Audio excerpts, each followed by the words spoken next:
What's up everyone, Derek here with Tap and Turn Gaming coming at you today with a pretty cool little video. Not a gameplay, not a deck tech, just an announcement that we have made it to the final game of Tribe Wars. So anybody who's been following the channel, you've seen that we've done our Tribe Wars Battle Royale where we pit 8 tribes, 8 EDH deck tribes against each other. It's been pretty fun. We had some standouts, some that were some upsets in my opinion, but we're going to take a look at what the final battle entails. So first off, we're going to take a look at the battle board and how it progressed, take a look at some of the matches. So, one of our first matches we went and we had Slivers versus Soldiers, and surprisingly enough, Soldiers came out on top. We honestly thought the Slivers would just take it and sort of run through everyone, but no, they happened to really hold their ground and do their thing, and Soldiers came out on top of Slivers and knocked out the big dog in one of the first matches. Another one of our first matches saw mono blue Wizards versus black red Vampires. Myself, I thought the Vampires would come out because they had enough removal, but unfortunately for them, the Wizards got to combo out quickly enough that it didn't really make a difference. One of our other matches was the blue-white elves versus the black-red goblins, and goblins just came out with an early goblin sharpshooter to be able to ping away all of the elves 1/1s. And then we saw one of our other matchups, which was spirits versus zombies. This is another one that I came out wrong on. I really thought the zombies would take it. Jisa has a way to really spit out a good amount of tokens, but she never really got the opportunity. She spit out a few, but Carador wrathed them away, and the Carador deck really has a lot of graveyard recursion and has a really good long game, so it was able to just stabilize early, stave off, and rebuild, and that's more or less what it did.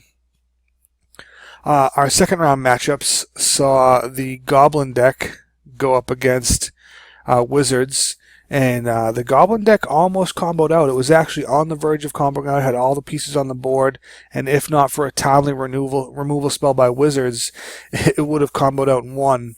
But Wizards did have that removal spell, got rid of a key combo piece for the Goblins, and was able to go ahead and move out to the next turn, combo itself out by assembling its final piece of its combo, and combo out rather quickly. Then we saw what me and Jay think to be one of our most intense games that we've ever played. We saw Carador Spirits versus Darien Soldiers, and it was really looking towards Darien in the beginning. Darien was really throwing down a lot of good beats. He was really coming down aggressive. At one point he got Carador down to 5-ish life, 5-6 life. But Carador did what Carador does, and he stabilized and he rebuilt, swept away, rebuilt, swept away, rebuilt, and the amount of graveyard recursion he has really helps. And the fact that the Tribal Spirit deck, almost every spirit kicks off to do something whenever you cast another spirit, so it was just really a lot of value. I think one time in the gameplay, Carador probably had almost 25-30 creatures on the board to Darien's maybe like 5 or 6. And from that point on, it was really just a pretty quick and decisive victory for Carador. Which brings us to our last match.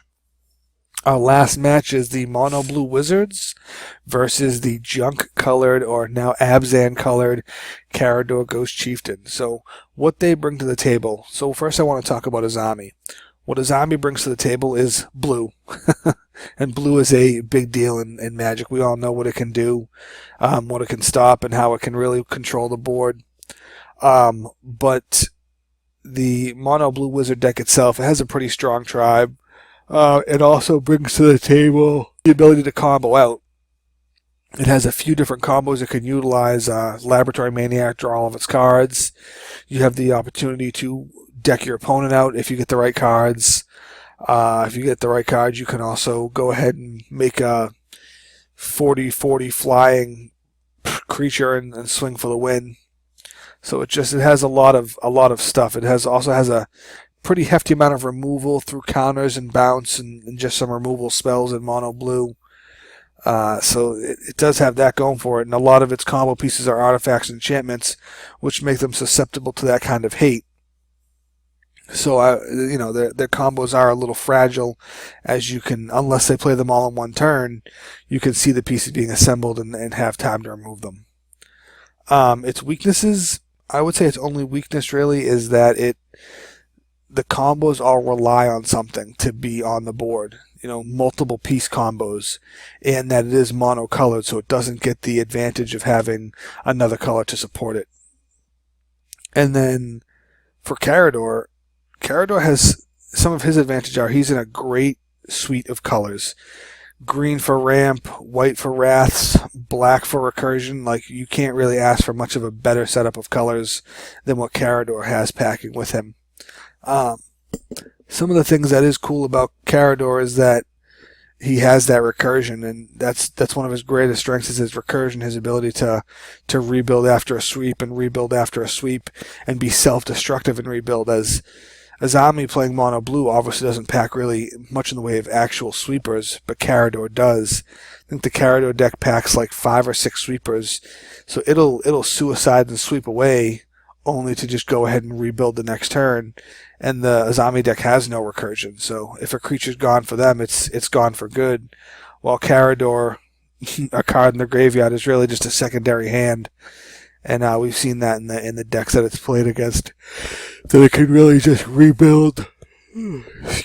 Rebuild rather quickly. And that's also one of its greatest strengths, is that losing a piece of the deck is never really lost, just because of the amount of recursion that it has. I would say one of the weaknesses of the Carador deck is that it's so focused on the theme, it doesn't have a lot of removal. Most of what it has is just creatures that have effects. I don't think it has any spot removal. I think it relies mostly on sweeping away the board and rebuilding through Carador. It doesn't have a lot of spot removal or artifact hate or enchantment hate, so that could be its downfall if Azami starts assembling the pieces quickly enough. But we'd have to just see how it goes. I do think that Carador has the advantage if the game goes long, but at the same time, that gives Azami more time to assemble her combos. The game can go very quickly if Azami combos out. If the game goes long, Azami also has an advantage. So I would say, personally, I would like to see Carador win, because it's an interesting deck and has a lot of cool nuances to it. But frankly, the Azami deck can win quick. It can win if a game goes long. It packs a lot of removal. I just think it has more going on, and I envision the Azami deck coming out on top. But we'll have to just take a look and see what we have. So we just wanted to take a look here at what the decks are packing and talk about the two decks and, all that. And I mean, they're both tribal decks. They're both very true to their tribe.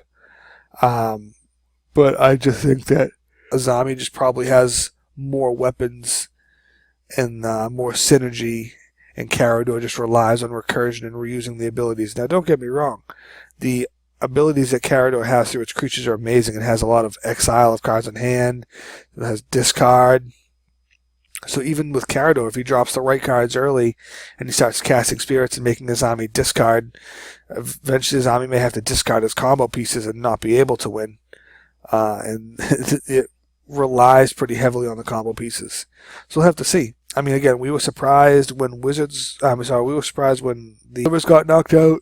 Surprised when the Elves got knocked out by the Goblins. I thought they'd take it. So there's been a lot of turn of events. Frankly, I thought that the zombies would take out the spirits and we wouldn't see Carador in the finals, but we do have our final matchup, which is Azami versus Carador. So we should have that video up Monday or Tuesday, and then the following video will be when we announce the winner from the voting, and we'll send you out your little giveaway. But yeah, this has been Derek with Tap and Turn Gaming. Hope you enjoyed this quick video where we just talk about the a little bit of what's coming up. We will catch you all later and see the gameplay soon. Thanks a lot, and goodbye.